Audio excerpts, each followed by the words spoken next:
Hello, everyone. My name is Nicholas Lewis, and I will be discussing the book Celebrations of Death by Metcalf and Huntington. So, just an overview for my presentation that I'm going to be giving. I'll start by reading my thesis, then I'm going to give a summary of the book, and then I'll discuss part one, part two, and part three of the book, followed by my conclusion. So, my thesis statement for my paper was to examine some of the notable examples used by Metcalf and Huntington, as well as discuss some of the pros and cons of the text. So, the summary of this book is broken into four core sections. Section one is universals and cultures. Section two is death as transition. Section three is the royal corpse and the body politic. And section four is seeing ourselves anew. Um, I really found for my paper sections one through three to be the most beneficial. Section four, seeing ourselves anew, really it takes a lot of the stuff that you learn from one through three and then compares it to modern Western funeral practices. I tried to stick more to the exploration of death rights for different cultures. So my paper discussed sections one through three, which is what I will be also discussing here in this presentation. So part one, universals and cultures. Universals and cultures focuses on aspects of mourning that can be found across many cultures around the globe. So um, the main example that they give in part one is the use of noise essentially for funerals, for funeral practices. And this happens in many cultures across the globe. They talk about the Burwan culture that encourages those mourning to be as loud as possible. They use drums and other things like gongs to create as much noise as possible.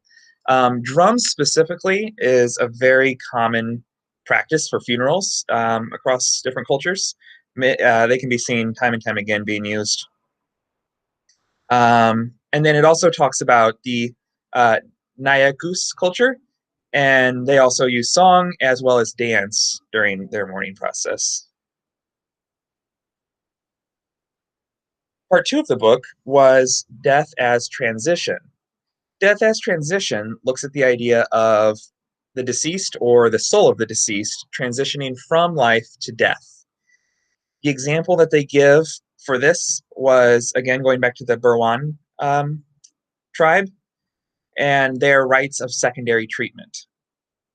So, secondary treatment is essentially two separate ceremonies following the death of an individual. And these ceremonies are a minimum of 8 months apart, and at times they're as much as 5 years apart. During these two ceremonies, the body is just temporarily stored in a tomb. And then for the second ceremony, they are recovered, and the second ceremony happens, and then they're re-entombed again. So the first ceremony that happens is essentially a viewing, and during the first ceremony, there's mourning, and it's generally a sad affair. But the second ceremony is much more of a celebration, and actually, it's more of a holiday, really. So the first ceremony, of course, death happens randomly, and nobody can control it. So the first ceremony, it just happens whenever death happens.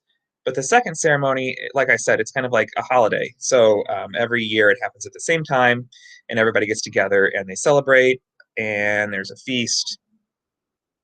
And the trouble is with this rite of secondary treatment is that foreign influence has made secondary treatment rather uncommon.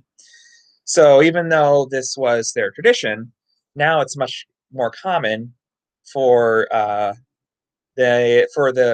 Barawan people to do the first ceremony, and then they'll just permanently, the books referred to it as permanently store the deceased in their tomb. So they're never um, brought out for the second ceremony. The questions that were brought up by the authors of the book is if this time between the two ceremonies isn't necessary, then why was it done to begin with? And in their beliefs, um, that time is allowing for the transition. And so then they ask questions that are the souls in limbo during this time, or are is that time not necessary to begin with? So there was a lot of questions on that, and that just goes to show how foreign influence can affect tradition. Part three of the book was Royal Corpse and Body Politic. This reviews some of the death practices used for rulers and leaders of cultures. A really good example that they discuss is using monuments to honor dead leaders. This is a really common practice used across the world. And perhaps the most commonly thought of example, which was also used in the book, is the pyramids of Egypt. Um, one quite interesting thing I thought from the book was that I learned that it's really common for pharaohs to have several very elaborate tombs built for them. And even today, it is very difficult for us to really pinpoint the final resting place of these pharaohs. They essentially had these dummy tombs, and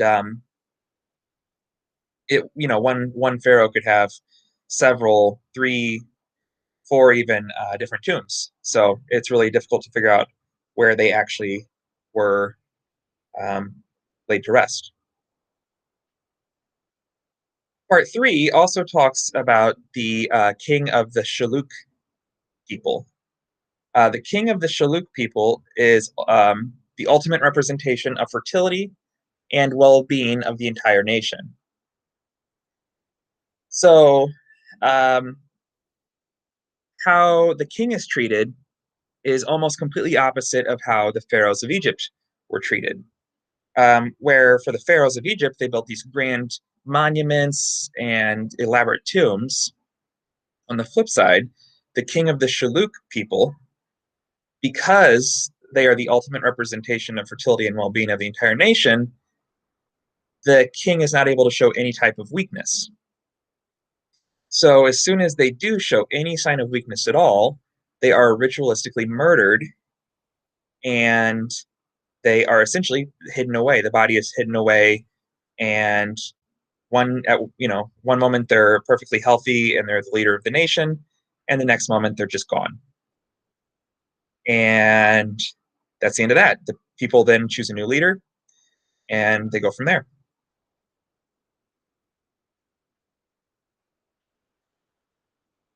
So, my conclusion for this book, I thought this book was well written and it had many positive attributes. The thesis for the book is attention to the symbolic attributes of the dead body provides insights into a culture's understanding of the nature of death. And I thought that the authors did a really great job of illustrating this principle throughout the entire book. The book does have some shortcomings as well. I thought that maybe the most noticeable one for myself is that there are multiple outdated pieces of information. And to fully understand the point the authors are trying to make, you kind of have to translate some of that information into modern statistics. Um, also, throughout the book, the authors kind of have a bit of a bias at certain points, and they refer to other people's work and almost kind of bash it in a way, which kind of was distracting from their main point as well, I thought. Overall, this was a well written book that I would recommend others read, especially those interested in death rituals that might be different from their own. This book compares and contrasts the various death rites observed in multiple cultures and uses those comparisons to illustrate certain truths regarding death across all mankind. Again, this was Celebrations of Death by Metcalf and Huntington, and I'm Nicholas Lewis. Thank you very much.